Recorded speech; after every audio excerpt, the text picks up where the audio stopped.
कहानी की शुरुआत होती है एक अंडरग्राउंड लिफ्ट से। उस लिफ्ट के अंदर एक लड़का बंद था। उसकी यादें पूरी तरह से मिट चुकी थीं, यहाँ तक कि उसे अपना नाम तक याद नहीं था। लिफ्ट में रखा एक बक्सा अचानक हिलने लगा और उसमें से कुछ आवाज आई। जब उसने गौर से देखा तो उस बक्से में एक सुअर बंद था। लड़का हैरान था और कुछ समझ नहीं पा रहा था। थोड़ी देर बाद लिफ्ट सतह पर पहुंचती है। जैसे ही लिफ्ट रुकती है, वहाँ पहले से मौजूद कई लड़के उसका स्वागत करते हैं। लिफ्ट रुकते ही गैली नाम का एक लड़का उसका हाथ पकड़कर उसे बाहर खींच लेता है, लेकिन वह पहले ही काफी सहम चुका था। बाहर आते ही उसने पूरी ताकत से भागना शुरू कर दिया। कुछ दूरी तय करने के बाद उसे एहसास हुआ कि यह जगह चारों तरफ से बहुत ऊंची दीवारों से घिरी हुई है और वहां से निकलने का कोई रास्ता नहीं है। फिर उसे पकड़कर एक पिंजरे में डाल दिया गया। इसके बाद वहां के लीडर एल्बी ने उससे कुछ सवाल पूछे। लड़के ने बस इतना कहा कि मुझे कुछ भी याद नहीं है। इस पर एल्बी ने उसे समझाया कि यह बिल्कुल आम बात है। यहाँ मौजूद किसी भी लड़के को उनके नाम के अलावा कुछ भी याद नहीं होता। नाम भी 1-2 दिन बाद ही याद आता है। जब उस लड़के ने वादा किया कि वह दोबारा भागने की कोशिश नहीं करेगा, तब जाकर एल्बी ने उसे आजाद कर दिया। इसके बाद एल्बी उसे इधर उधर घुमाने ले गया और बताया कि सब लोग यहाँ साथ रहते हैं। जिंदा रहने के लिए हर जरूरी काम खुद करते हैं, जैसे घर बनाना, शिकार करना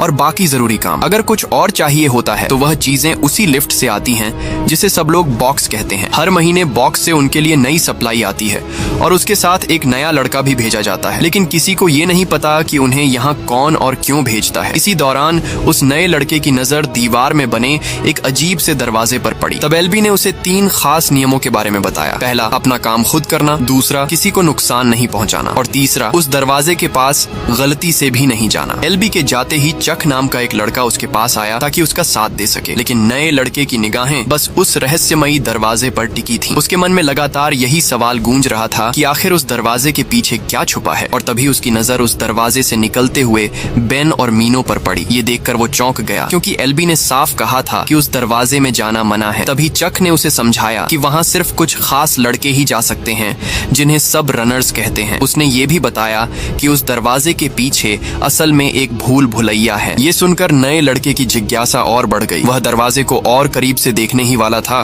कि तभी गैली ने आकर उसे जोर से धक्का दिया और वो नीचे गिर पड़ा। इससे उसे गुस्सा आ गया और वो सब पर चिल्लाने लगा, लेकिन तभी अचानक दरवाजा बंद हो गया। उस शाम सबने नए लड़के के आने की खुशी में एक छोटी सी पार्टी रखी। वहीं न्यूट ने उसे बताया कि हर दिन सुबह कुछ रनर्स उस भूल भुलैया में जाते हैं ताकि उसका नक्शा बना सकें। पिछले 3 साल से वे बाहर निकलने का रास्ता ढूंढ रहे हैं, लेकिन अभी तक कोई कामयाबी नहीं मिली है। और सबसे बड़ा नियम ये था कि रनर्स को शाम होने से पहले वापस लौटना पड़ता था, क्योंकि अगर कोई भूल भुलैया में रात भर फंस गया तो वो कभी जिंदा नहीं लौटता। वहाँ ग्रीवर्स नाम के डरावने जीव रहते थे। अब उस नए लड़के के मन में बस एक ही ख्वाहिश थी, किसी भी तरह से रनर बनना। न्यूट ने उसे समझाया कि